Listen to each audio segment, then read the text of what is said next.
Well, I put off this video long enough. Enough of my procrastinating. It's time to actually get back to work and make videos. Man.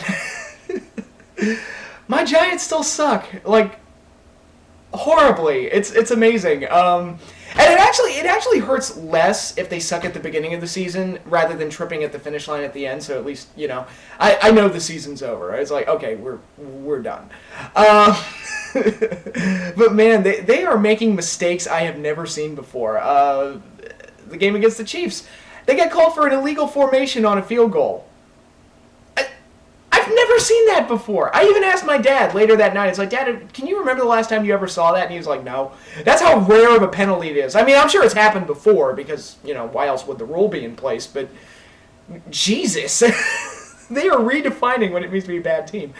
And yet the Browns are number one in their division right now. Go figure.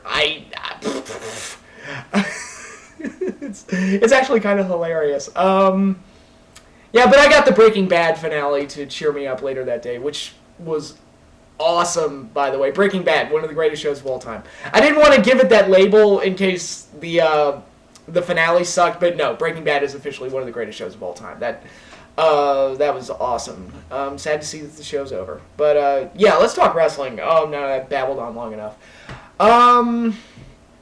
Well, I guess I could talk about Hulk Hogan possibly leaving TNA or what the deal is there, but I'm going to wait until something more concrete, until he's, like, officially gone, because I'm not fully convinced that he's gone. Now, like, part of me thinks the angle they did on Thursday was partially a work, and that Hogan could be back, by Bound for Glory or something like that, but we shall see. And, of course, I'm going to have a lot to say about Bound for Glory and the patchwork card that they're putting together for that show. So, yeah, let's talk WWE. We had Raw this week. We have the first ever WWE Battleground, which will not feature the War Games match as originally theorized by the internet.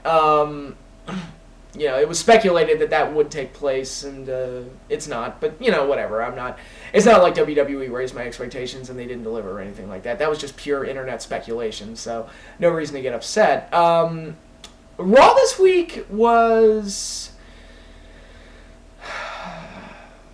their weakest show in a while. Still not bad, but when you look at the shows that they've been doing since SummerSlam and even before SummerSlam, this was probably their weakest show in a while. Although, that segment with Paul Heyman proposing to Ryback was one of the funniest goddamn things I've ever seen in wrestling. I was laughing my ass off the entire time. My stomach still hurts from the laughing. People that say that comedy doesn't work in wrestling, you can go jump off a fucking cliff. That was hilarious. I don't have a problem with comedy in wrestling. I have a problem with bad comedy in wrestling, and this was flat out hilarious. And if more of the wrestling comedy was like that, I would enjoy myself more frequently whenever they try to do something funny, because that was just so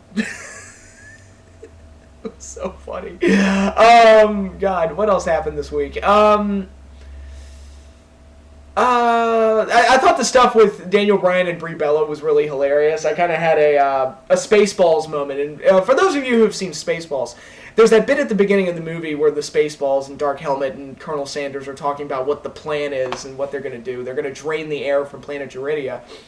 And Colonel Sanders gives, and yes, that's his name, Colonel Sanders, gives this long-winded explanation of what their evil plan is and what they're going to do, and they have to steal the code. They have to kidnap the princess to get the code to open the air shield so they can steal the air from planet Euridia or whatever. And it's a really long explanation. And then Dark Helmet turns to the screen and goes, "Everybody got that?" And I've kind of felt that way with Daniel Bryan and Brie, where they kept reminding us that they're engaged. They're engaged. This is important to the story, kids. They're engaged. So we're going to show you a video package, and we're going to make sure that you get that point drilled into your skull, because it's very important. They are engaged. And we're going to keep reminding you of that to make sure that you get that part of the story. Again, everybody got that? Not that I'm making fun of Daniel Bryan and Brie Bella. I'm happy for the very happy couple, and that's cool and everything. I just thought the way it was presented on the show was kind of hilarious. Because it was like, you will remember this. Because we need it as an important part of the story. Oh, God. Everything else was just kind of just kind of unremarkable, really. I can't really think of anything. The road segment was good as usual, and I'm liking that storyline. And that's actually one of the better matches. One of the better set-up matches for Battleground. But yeah, Raw this week was just kind of not as strong as it has been, but it's still not bad. But, not every week can be a home run, I guess. It was just, this week was, but it's still good. Raw continues to be a solid show all around, which is more than I can say about other wrestling programs like TNA at the moment. But yeah, then we got Battleground, and I might actually order the pay-per-view. I don't know what the Sunday Night Football game is, but Breaking Bad's over and done with, so that won't be an interference at all. So, and I already watched Who Framed Roger Rabbit, so that won't be a problem this time. So yeah, I'll probably check out Battleground. I'm not overly impressed with the card. I wish they didn't do Daniel Bryan versus Randy Orton for the vacant title. I wish they'd come up with something a little bit more dynamic than that. My thought was that they did this whole thing where Bryan was caught up in this scandal with the referee, this phony scandal that they orchestrated just to keep Bryan out of the WWE title picture. I was hoping Triple H would have like a tournament or something, and then he'd go like, no, Bryan, you can't be in this because you're wrapped up in this scandal and you're not worthy of being the WWE champion because you're a dishonest person or whatever. Gotta orchestrate this phony thing to keep Bryan out of the title picture and, go forward with the storyline from there. That's what I would have done. But, no, they're just doing Bryan versus Orton again for the vacant title. I'm like, they're still in that pattern of just repeating main events over and over and over again. And whenever they do that, where you get into a cycle where you're going to get three of the same main event in a row, I always find myself wondering, should I order the first one when it's the most fresh, or should I order the third or fourth one when I know it's actually going to be the end of the series? There's always that conundrum, I guess. I feel like if you're going to do pay-per-view rematches, you should space them out and actually build up to the rematch rather than just doing the endless cycle of rematches. That can get kind of tedious after a while, but whatever.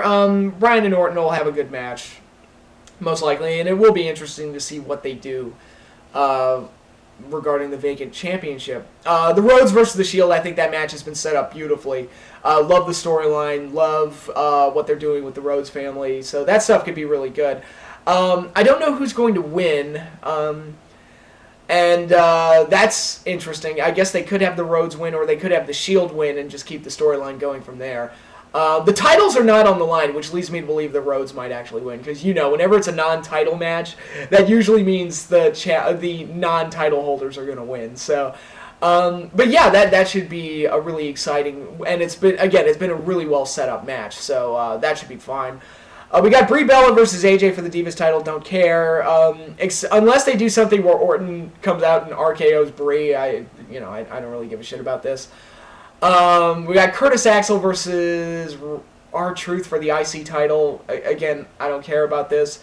How is R-Truth in any way, shape, or form appropriate for an IC title match when he's basically been an irrelevant jobber for a year, but he wins one non-title match and that gets him a title shot? That's, again, they don't really do a good job setting up the IC title at all.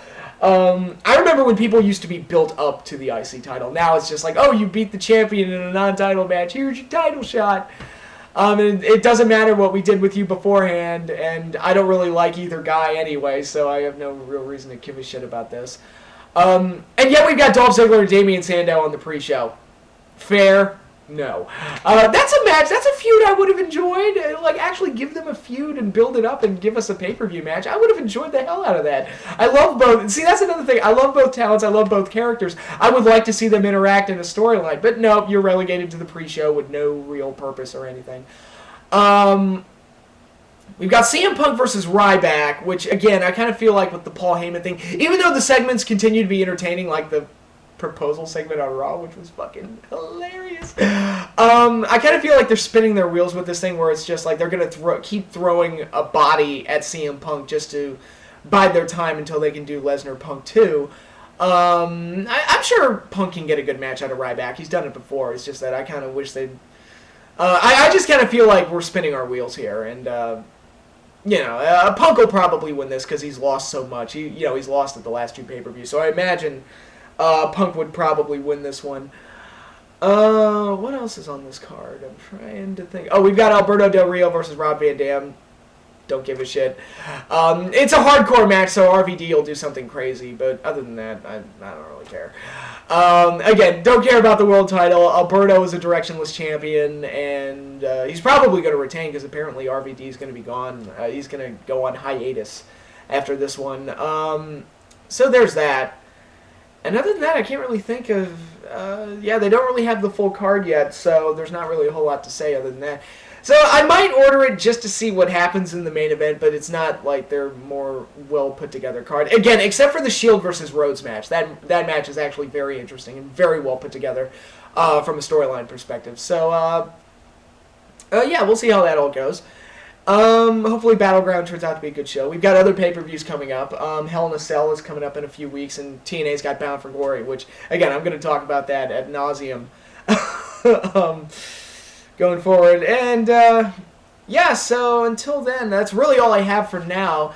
Unless you want me to ramble on about Breaking Bad, which I could sit here and talk all day about how awesome that finale was. Or I could talk about the government shutdown and how much, the federal government just showcases their incompetence constantly. And people wonder why I'm in favor of congressional term limits. Because I feel like if you've been in Congress for more than 20 years, get the fuck out.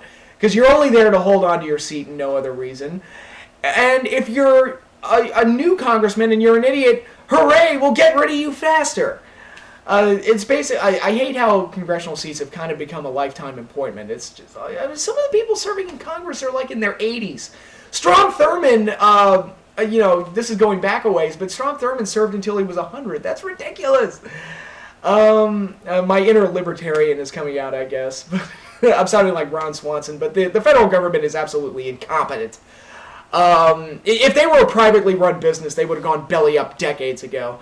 But okay, no more politics. Other than that, that's all I've got for now, wrestling related. But there are a couple pay-per-views coming up, and I'm going to have a lot to say about TNA, especially if we get any significant updates on what the deal is with Hogan. So I'll have a lot to talk about in the future. But until then, y'all enjoy your weekend. And of course, it's October, which means the month of Halloween. So watch your horror movies, get your candy, and enjoy the Halloween season because it's always fun, So until then, I'll see you all next week.